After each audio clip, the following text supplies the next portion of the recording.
Mis estimados oyentes, hoy tenemos un tema muy bueno y se llama las llaves del reino de los cielos. Jesús dio a los creyentes las llaves del reino. Esas llaves incluyen el poder para atar y desatar, y ellas son partes de nuestro plan básico de batalla. Las llaves del reino.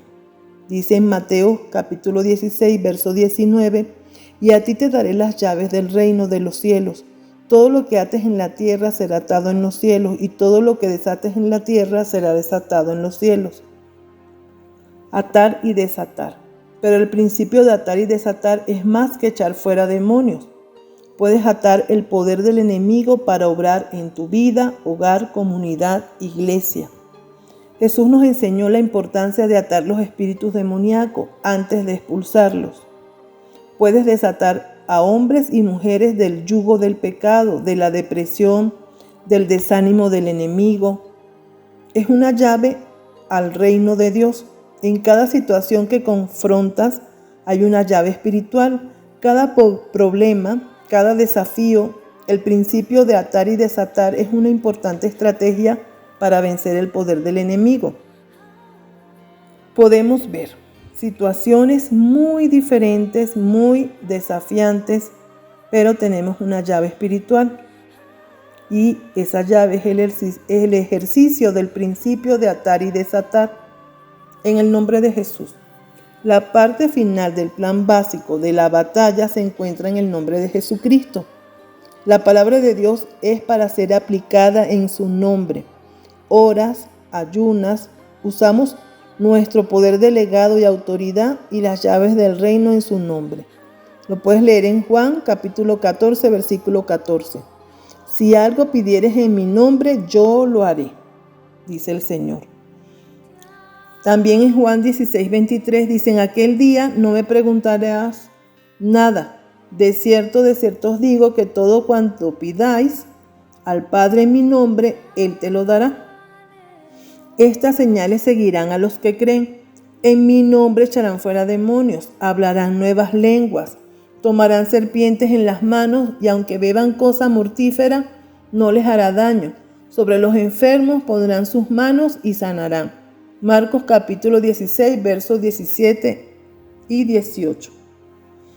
Este versículo me encanta porque dice claramente, las señales seguirán solo a los que creen. Nada más a los que creen. ¿Qué significa? Que hay muchos que no creen en este mover, de echar fuera demonios, de hablar nuevas lenguas. Pero la palabra lo dice, no podemos sacar o arrancar esa página de la Biblia. Dice que esas señales van a seguir.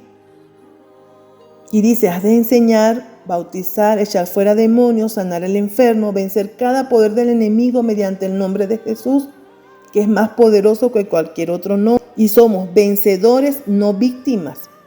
Mediante Jesús eres un vencedor sobre el enemigo, en lugar de ser una víctima del enemigo. Dice en Efesios capítulo 1, versos 22 al 23, y sometiendo todas las cosas debajo de sus pies, lo dio por cabeza sobre todas las cosas a la iglesia, la cual es su cuerpo, la plenitud de aquel que todo lo llena en todo. Y dice en Juan capítulo 17, versos 15 y 20, no ruego que los quites del mundo, sino que los guardes del mal. Pero no ruego solamente por esto, sino también por los que han de creer en mí por la palabra de ellos. Eres un conquistador, no mediante tu propio poder, sino mediante el poder de uno mayor, que es Jesucristo. Dice en Romanos 8:37, antes en todas estas cosas somos más que vencedores por medio de aquel que nos amó. Cuando la batalla espiritual se vuelve dura, solo recuerda algo. La Biblia asegura que los propósitos de Dios serán cumplidos en tu vida. En Isaías 14:24 dice, Jehová de los ejércitos juró diciendo, ciertamente se hará de la manera que lo he pensado, se confirmará como lo he determinado. Entonces es importante que entiendas que tienes la victoria. El ejército de Dios es un servicio militar activo. Movilizarse significa que nos vamos a poner en un estado de alerta en este servicio activo. Es el proceso de desplegarnos como parte de las fuerzas espirituales del ejército de Dios. Y está una guerra que es ofensiva y una guerra defensiva. Existen dos tipos de guerras en el mundo natural, la ofensiva y la defensiva. La Biblia también enseña tanto estrategias espirituales ofensivas como defensivas, pero debemos aprender a pelear tanto la ofensiva como la defensivamente. La única otra opción es la deserción, la cual es inaceptable. Para explicar qué es la guerra defensiva, es la que es librada para defender un territorio. Es una guerra que espera por el ataque del enemigo y luego golpea sus fuerzas en respuesta defensiva. O sea, el defensor debe responder a su oponente y sus decisiones son forzadas por el atacante. Este tipo de guerra no avanza sobre el territorio del enemigo, solo defiende el territorio ya poseído. Y es importante, sin embargo, puesto que las fuerzas de maldad están constantemente atacándote como creyente, si no sabes cómo defenderte a ti mismo, te vas a convertir en una víctima de esos ataques. La guerra ofensiva. Esta guerra es agresiva, no es una guerra de esperar y responder en defensa. Es una guerra que tú tomas la iniciativa de atacar antes. ¿Por qué? Porque el enemigo lo identificaste, su estrategia reconocida y se lleva a cabo avances ofensivos contra el mundo del espíritu. O sea, ya tú conoces a tu enemigo, lo identificaste y vas contra él. En la guerra ofensiva el atacante tiene la ventaja de tomar las decisiones primero. La guerra ofensiva gana territorio en lugar de defenderlo, es lo contrario a la otra. Entonces, los avances ofensivos son el único tipo de guerra espiritual que alcanzará al mundo con el Evangelio de Jesucristo. No podemos permanecer en nuestros hogares confortables e iglesias y practicar estrategias defensivas solamente. El ejército de Dios debe avanzar dentro del territorio del enemigo, debe ir contra las fortalezas de Satanás. Con el poder del mensaje de Dios, debemos librarnos de las batallas espirituales ofensivas. El factor común. Existe una cosa en común entre la guerra ofensiva y la defensiva. Ambas involucran la acción personal por parte del creyente. Entonces, por ejemplo, en las batallas del Antiguo Testamento, Dios luchó por él y con su pueblo Israel. Pero primero ellos tenían que posicionarse en el campo de batalla. Cuando Dios ve un arma espiritual que está siendo usada en su nombre y un hombre o una mujer en el campo de batalla atreviéndose a lograr lo imposible, el Señor de los ejércitos se mueve en la acción. Lee la historia de Eliseo en el libro primero de Reyes, capítulo 13, del versículo 14 al 19. En este pasaje en el que se usa el arco y la flecha, existen algunos paralelos espirituales que te van a ayudar a entender la parte de la guerra espiritual, porque esto es guerra. Primero debes demostrar tu intención de pelear. Eliseo le dijo al rey Joás: toma un arco y flecha. Pablo dijo: toma la espada del espíritu y declara la guerra. Al tomar tus armas ofensivas y defensivas, estás demostrando tu intención de pelear. Y esto es importante. Segundo, pon tus manos en el arma. Eliseo le dijo al rey que pusiera sus manos sobre el arco. Luego Eliseo puso sus manos sobre las manos del rey. La estrategia para la victoria en tus manos sobre las armas y su mano sobre las tuyas. Tercero, abrir una ventana. Abrir la ventana del lugar en el cual el enemigo es victorioso. El enemigo de Israel estaba hacia el este. Por lo tanto, Eliseo le dijo al rey que abriera la ventana hacia el oriente. Dios quiere que nosotros abramos las ventanas de cada área de nuestras vidas para exponer nuestros fracasos, la derrota y el yugo del enemigo.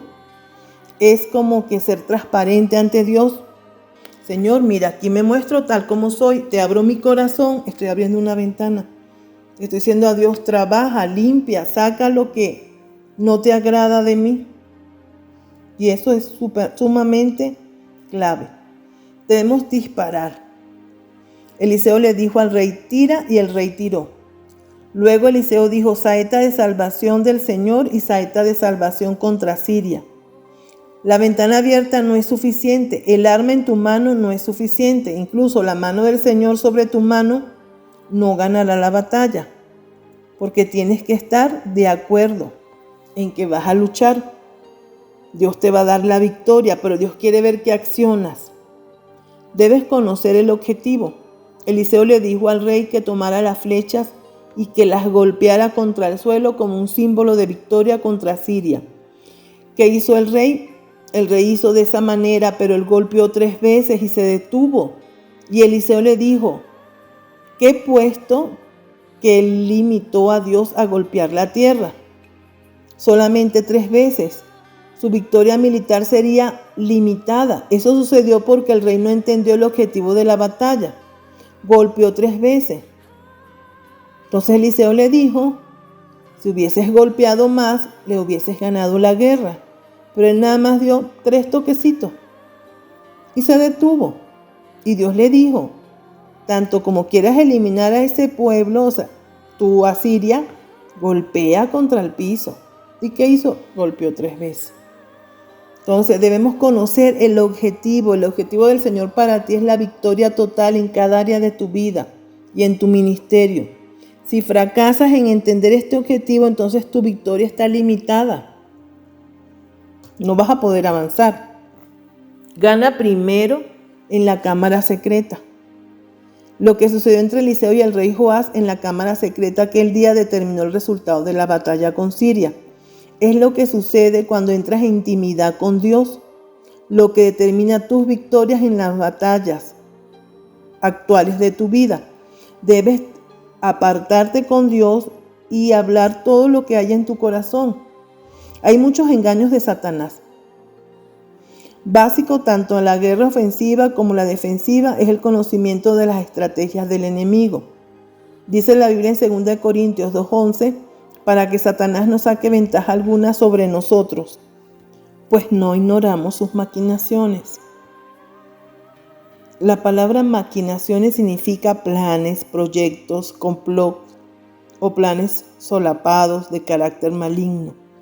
Satanás puede ganar ventaja sobre ti cuando eres ignorante de sus engaños y fracasas en responder en batalla porque él es astuto.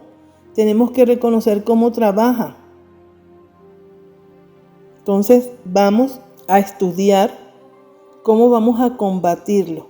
Primero orando, pidiéndole discernimiento a Dios, preparándonos, sabiendo cómo Él trabaja. La palabra de Dios dice en Efesios 6:11, vestidos de toda la armadura de Dios para que podáis estar firme contra toda acechanza del enemigo. Has aprendido que la gran batalla espiritual en la cual estás comprometido no puede ser peleada con armas naturales, debe ser peleada tanto ofensivamente como defensivamente con armas espirituales. Por ejemplo, en esta estrategia básica debes incluir la palabra de Dios, tu poder o autoridad que Dios ya te delegó, la oración, el ayuno, las llaves del reino, el nombre de Jesucristo. La Biblia revela que dispones de eso y eso es importante que lo tomes. En Santiago capítulo 4 verso 7 dice pues, someteos a Dios, resistid al diablo y huirá de vosotros. Tienes que someterte y resistir. Esto es importante. Y nota, primero dice someterse, luego resistir. Muchas personas omiten el primer paso de someterse y tratan de resistir al diablo, solo para descubrir que no funciona. La derrota resulta cuando actúas independientemente de Dios. Él es humilde, no arrogante. Así que el que derrota al enemigo será capaz de resistir a Satanás solamente si te rindes a Dios.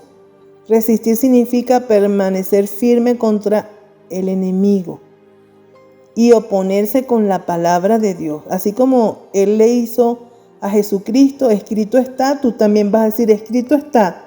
No vas a decir que soy débil, porque en Filipenses 4:13 dice que todo lo puedo en Cristo que me fortalece. La Escritura no nos enseña a andar buscando demonios, sino a resistirlos cuando se nos aproximan. ¿Y cómo es resistirlos? Resistirlos es con la palabra. Decirle la palabra de Dios, estoy cubierto con la sangre de Cristo, así que te largas en el nombre de Jesús. Resistir en la fe significa resistir en la autoridad de la palabra de Dios. No dar lugar a Satanás para operar en tu vida. No deis lugar al diablo, dice la Biblia. Efesios 4:27. Debes recuperarte tú mismo de las trampas del enemigo. En 2 Timoteo 2:26 dice, escapen del lazo del diablo, en que están cautivos a voluntad de él. Esquivar significa evitar o volverse de. Debes evitar cada cosa malvada, todo lo malo. Y por último dice la palabra, así que vosotros, amados, sabiendo de antemano, guardaos, no sea que arrastrados por el error de los inicuos, caigáis de vuestra firmeza. Segunda de Pedro 3:17. Entonces, probar los espíritus significa examinar. No estás obrando con incredulidad cuando pruebas los espíritus de aquellos con quienes estás en contacto, en operación alrededor de ti. En 1 de Juan 4:1 dice, amados, no creáis en todo espíritu, sino probadlos, si son de Dios, porque muchos falsos profetas han salido por el mundo. Señor, gracias por las armas que nos has dado. Ayúdanos a defendernos. Ayúdanos a usar el poder de la oración, nuestra autoridad como hijos, para reprender cualquier artimaña del enemigo. Hoy nos ponemos en tus manos y pongo en tus manos todo aquel que está oyendo este mensaje, para que tú les des la libertad de poder atar y desatar esa autoridad que solo tú la das al ser humano. Gracias por todas las bendiciones que nos das. En el nombre de Jesús, amén.